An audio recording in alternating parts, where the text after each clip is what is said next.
What's going on, guys? Good morning. One of the questions I get here on the channel a lot, especially lately that I've been doing the automotive myth shorts, is will engine flush ruin your engine? And if you listen to people like Scotty Kilmer, you'll believe that yes, it will ruin your engine. But I've saved a lot of engines with engine flush, especially BGEPR. The reason I even use it is to get people out of real rough situations that somehow end up in those situations. So can it ruin an engine? It absolutely can if you're not doing it correctly, if you're not following the directions of the engine flush. One of the things that I like to do is go online and buy something like a $50 to $100 bore scope, and it'll have a little camera screen, and you can actually stick a camera up your drain plug, and you can actually look at your pickup tube to see if your pickup tube is plugged up while you're doing these engine flushes. Or you can get an idea on what's in there to begin with. I've done it to 5-liter Coyote engines. I've done it to many different types of engines, just to actually go up in there, look, peek. Oh, yeah, tube's clean. I'm good. I'm not causing any kind of obstruction. I'm not starving the engine of oil or anything like that. There's some situations where you're damned if you do, you're damned if you don't. You're already on the brink of failure. You're already on the brink of something going out that, that's an issue. If you use an engine flush once a year from new, are you going to damage something? No, you're not. If you're changing your oil every 5,000 miles, every 6 months, you're not going to damage an engine with just a basic flush or even an EPR flush. The only time that you really have to wonder about damaging engines is if you've already bought a neglected engine and you're trying to save it, or you yourself have neglected an engine and you're trying to save it. And to you, I say, you kind of get what you get. I know that may not be the answer, but that's the truth. And one of old Scotty Kilmer's videos, he said something along the lines of, well, the sludge is sealing up the piston rings, and no, it's not. Sludge doesn't seal up piston rings.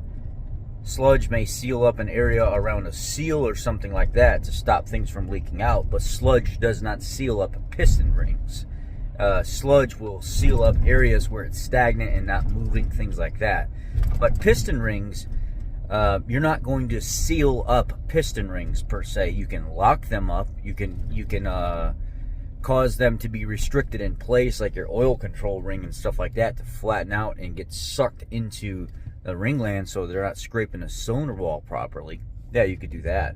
But you're not going to seal up a piston ring. That's not how it works.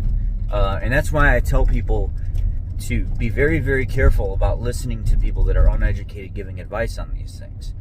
The more caustic the solvent is, the more professional you need to be. So when you use stuff like BGEPR, I would suggest wearing gloves. The container that you drain it into needs to have a very high wall on it, so as you're draining, some of that high wall can stop the splash from getting on your concrete or your skin or something like that. It's very important to follow these directions very carefully, and also the manufacturer's directions. Some people, they get worried and they're like, well, I have a turbo, I can't flush my engine. I've done it plenty of times. It's a matter of being careful in how you approach the situation.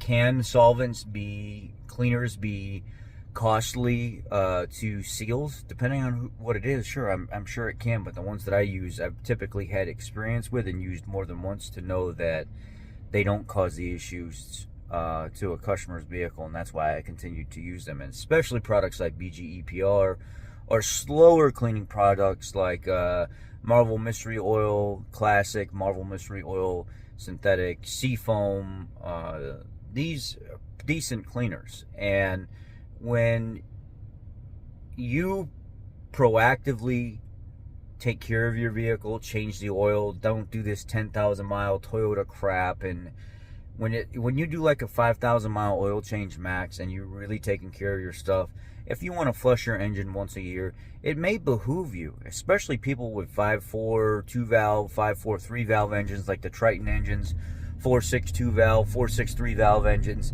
Those oil passages in those engines are statistically known to be kind of restrictive and easily disrupted with varnish and buildup in general too, that could cause engine failure. So a flush once a year in one of those engines, really taking care of it from new, is critical. And when you do a flush, you don't have to do the whole entire flush at one time. You can take like a small can of BG EPR, pour half the can in the oil that's already in the vehicle. You're not flushing the oil, or you're not changing the oil to flush the oil.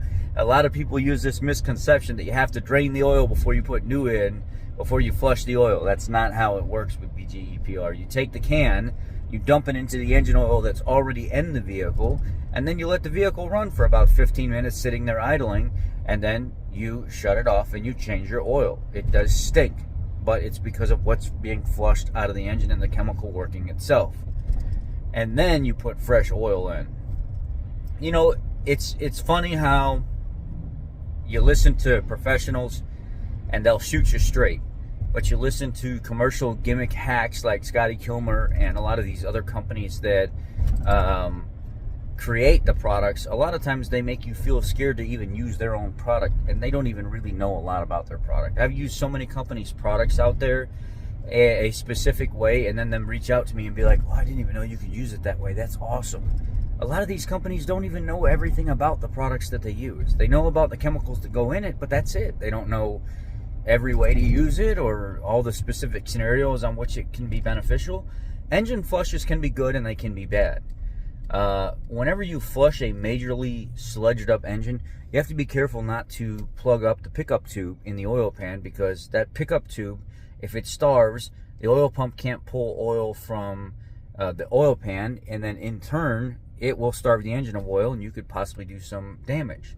That's why it's critical to have that bore scope there. I use products like BG EPR because that stuff is so caustic, it literally starts melting this stuff as it makes contact with it. And I've never seen a pickup tube sludged up after using BG EPR. That stuff is so potent that it just melts the stuff. Especially when you're using the big giant engine restoration kit that has the multiple stage flush, which you guys have seen on this channel. I've used time and time again to save engines that were literally on their way out. Just people were going to have to spend $10,000, $12,000 on a new engine. You know, can they be problematic for turbos? Yes, they can. But I've also used it on turbo vehicles as well and never had a single issue. I've showed you guys on this channel. It's a matter of the approach that you use, and I would suggest letting a professional do it. If you're really worried about your situation, let a professional do it. Some of them may suggest against it because they still got that old school mindset from 20 years ago that you can't use engine flushes on modern engines, and you sure can. You just have to be very careful about it. That's why when you buy a brand new vehicle, flushing a vehicle once a year or doing an induction service for valves on direct injection engines, GDI engines, once a year would not be a bad thing to do. But nobody follows the owner's manual, and then when it's too late, they're like, oh, my stuff's screwed up, or I'm misfiring, or oh, now I got to go have somebody specially remove the intake manifold so they can do a valve cleaning and stuff. Well, you should have followed the owner's manual from day one. It said that this was a type of procedure that should be performed at least 10 to 15,000 miles, every 10 to 15,000 miles on a GDI engine, and you didn't. So now it's too far, and you have to pay for a walnut cleaning service, walnut blasting. What I simply do is I do on a GDI engine every 5 to 10,000 miles. I do it way sooner because sometimes if you wait 10 to 15,000 miles, there's already been some buildup there and some hard deposits that are not just going to come off. And we'll talk about that in another video. This is just simply about engine flushes. Engine flushes are not as bad as people make them out to be if you're very careful when you do it and you actually understand what you're doing and the nuances behind it and what the risk is. Sometimes you have to do it. You seen that the 2018 Nissan NV 3500, the one I showed you guys here on the channel? This thing was 70% gelled up. The whole entire engine had gel in the block, had it up in the valve covers, everything. What happened when I used that BG EPR? The engine was already toast. It took out about 50-60% of that sludge just in one $300 engine restoration service. I forgot a little bit of a bonus. You taking an oil with a high detergent pack and putting it in an engine that has a bunch of scale and varnish buildup and sludge buildup and expecting that oil to clean out that engine is a complete myth. And there's a lot of people in the automotive industry that tell you, oh, just put this oil in there, it'll clean it out. Put this trans fluid in there, it'll clean it out. Put this diesel or this kerosene stuff in there, it'll clean it out. Yeah, that may have been the case in 1970 or 1980. In today's modern engines and oils and synthetics, once it starts to sludge and varnish and scale build up inside that engine, you're not going to clean it out with oils like, you know, a high detergent pack AMS oil or something like that, or a regular over the, like on the shelf $6 thing of flush. Doesn't work. You need the good stuff for that, and it's not going to be putting an oil in there and it's going to magically clean it out, or trans fluid and it's going to magically clean it out, or some type of diesel or kerosene. It doesn't work that way. That's people say that stuff that haven't been in the industry for a while and that used to do that back in the day. Old mechanics from back in the day say that stuff, but I've tried that stuff on the channel to show you guys it just simply doesn't work. It doesn't. So don't do that. It is not going to work. Just forewarning you. It was almost all gone. It can be good.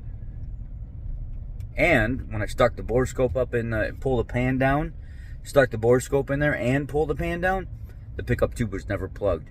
And that thing was like scooping your hand into a bowl of jelly oil. Did not plug up the pickup tube. That's because I was using the right chemical for the job. I wasn't using some off-the-shelf stuff that's going to break something apart in chunks. You can actually go on eBay, or you can go on Amazon and you can look up BG EPR, or for the more severe jobs like I was just talking about, BG Dynamic or BG Engine Restoration Kit, and you'll see the big $300 kit that's got multiple stage cleaning.